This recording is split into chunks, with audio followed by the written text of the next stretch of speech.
بسم اللہ الرحمن الرحیم۔ السلام علیکم ورحمۃ اللہ وبرکاتہ۔ معزز سامعین، آپ صلی اللہ علیہ وسلم تجارت میں شغل رکھتے تھے۔ چنانچہ داؤد ابن الحسین رحمہ اللہ سے روایت ہے کہ لوگوں کا بیان ہے کہ رسول اللہ صلی اللہ علیہ وسلم اس شان سے جوان ہوئے کہ آپ اپنی قوم میں سب سے زیادہ بامروت، سب سے زیادہ خلیق، سب سے زیادہ ہمسایوں کے خبرگیرا، سب سے زیادہ حلیم بردبار، سب سے زیادہ سچے امانت دار، سب سے زیادہ خصومت اور دشنام اور فحش اور ہر بری بات سے زیادہ دور تھے۔ اسی وجہ سے آپ صلی اللہ علیہ وسلم کی قوم نے آپ صلی اللہ علیہ وسلم کا نام امین رکھا۔ چنانچہ عبداللہ ابن ابی الحمصہ رضی اللہ عنہ سے مروی ہے کہ میں نے بعثت سے پہلے ایک بار نبی کریم صلی اللہ علیہ وسلم سے ایک معاملہ کیا۔ میرے ذمے کچھ دینا باقی تھا۔ میں نے آپ صلی اللہ علیہ وسلم سے عرض کیا کہ میں ابھی لے کر آتا ہوں۔ اتفاق سے گھر جانے کے بعد اپنا وعدہ بھول گیا۔ 3 روز کے بعد آیا کہ میں آپ صلی اللہ علیہ وسلم سے واپسی کا وعدہ کر کے آیا تھا۔ یاد آتے ہی فوراً وعدہ گاہ پر پہنچا۔ آپ صلی اللہ علیہ وسلم کو اسی مقام پر منتظر پایا۔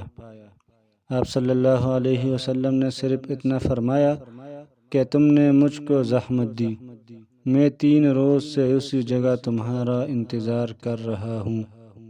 عبداللہ ابن صائب رضی اللہ عنہ فرماتے ہیں کہ زمانے جاہلیت میں رسول اللہ صلی اللہ علیہ وسلم کا شریک تجارت تھا۔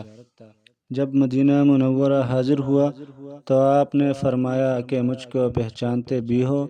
میں نے عرض کیا کیوں نہیں؟ کنت شریکی فنعم الشریک لا تداری ولا تماری۔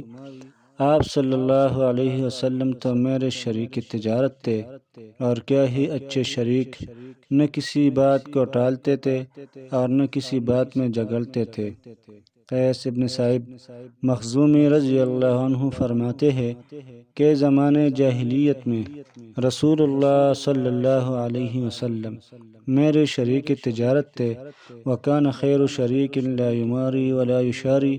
آپ صلی اللہ علیہ وسلم بہترین شریک تھے، نہ جھگڑتے تھے اور نہ کسی قسم کا مناقشہ کرتے تھے۔ جس طرح آپ صلی اللہ علیہ وسلم تجارت میں شغل رکھتے تھے، اسی طرح آپ صلی اللہ علیہ وسلم نے بکریاں بھی چرایا ہے۔ جس طرح آپ صلی اللہ علیہ وسلم نے حضرت حلیمہ رضی اللہ عنہ کے یہاں بچپن اپنے رضاعی بھائیوں کے ساتھ بکریاں چرائے، اسی طرح جوان ہونے کے بعد بھی بکریاں چرائے۔ جابر ابن عبداللہ رضی اللہ عنہ سے مروی ہے کہ مقام الظہر ان میں ہم نبی کریم صلی اللہ علیہ وسلم کے ساتھ تھے کہ وہاں پیلوں کے پل چننے لگے۔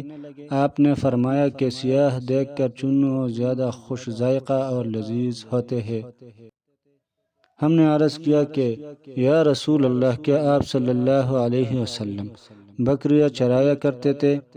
آپ صلی اللہ علیہ وسلم نے فرمایا ہاں، کوئی ایسا نبی نہیں ہوا جس نے بکریاں نہ چرائی ہوں۔ ابو ہریرہ رضی اللہ عنہ سے مروی ہے کہ رسول اللہ صلی اللہ علیہ وسلم نے فرمایا کہ کوئی ایسا نبی نہیں ہوا کہ جس نے بکریاں نہ چرائی ہوں۔ صحابہ رضی اللہ عنہ نے عرض کیا کہ آپ صلی اللہ علیہ وسلم نے بھی؟ آپ صلی اللہ علیہ وسلم نے ارشاد فرمایا کہ ہاں، میں بھی اہل مکہ کی بکریاں چند قیرات پر چرایا کرتا تھا۔ حافظ ترپشتی رحمہ اللہ فرماتے ہیں کہ بعض متکلفین نے یہ سمجھ کر کہ بکریاں چرا کر اجرت لینا شان نبوت کے شایان نہیں، یہ کہہ دیا کہ اس حدیث میں جو لفظ قراریط واقع ہے، قیرات کی جمع نہیں بلکہ ایک مقام کا نام ہے جہاں آپ صلی اللہ علیہ وسلم بکریاں چرایا کرتے تھے۔ یہ قول ان متکلفین کا سراسر تکلف اور تعمق ہے، اور امور تبلیغیہ اور امور دینیہ جو اللہ کے لیے کیے جاتے ہیں، ان پر نبی کا اجرت اور مالی معاوضہ لینا بے شک منصب نبوت کے شایان نشان نہیں، لیکن کسب معاش کے لیے اجرت پر کام کرنا یہ ہرگز شان نبوت کے خلاف نہیں، بلکہ کسب اور اکتساب انبیاء کرام کی سنت اور عمل ہے، اور توکل ان کا حال ہے، نیز یہ فعل نبوت اور بعثت سے پیش ترتا۔ علاوہ ذی قرارید کو ایک مقام کا نام بتلانا بالکل غریب اور شاذ قول ہے۔ اس قائل سے پہلے کوئی اس کا قائل ہی نہیں ہوا کہ قرارید کسی مقام کا نام ہے۔ حافظ عسقلانی رحمہ اللہ فرماتے ہیں کہ راجح یہی ہے کہ قرارید قیراط کی جمع ہے، مقام کا نام نہیں۔ اہل مکہ قرارید نام کے کسی مقام سے واقف ہی نہیں۔ نسائی نے نصر ابن حزن سے روایت کیا ہے کہ ایک بار اونٹ والے اور بکریوں والے آپس میں فخر کرنے لگے تو رسول اللہ صلی اللہ علیہ وسلم نے ارشاد فرمایا کہ موسیٰ نبی بنا کر بھیجے گئے اور بکریوں کے چرانے والے تھے، اور داؤد علیہ السلام نبی بنا کر بھیجے گئے اور وہ بھی بکریاں چرانے والے تھے، اور میں نبی بنا کر بھیجا گیا ہوں، اور میں بھی اپنے گھر والوں کی بکریاں مقام اجیاد میں چرایا کرتا تھا۔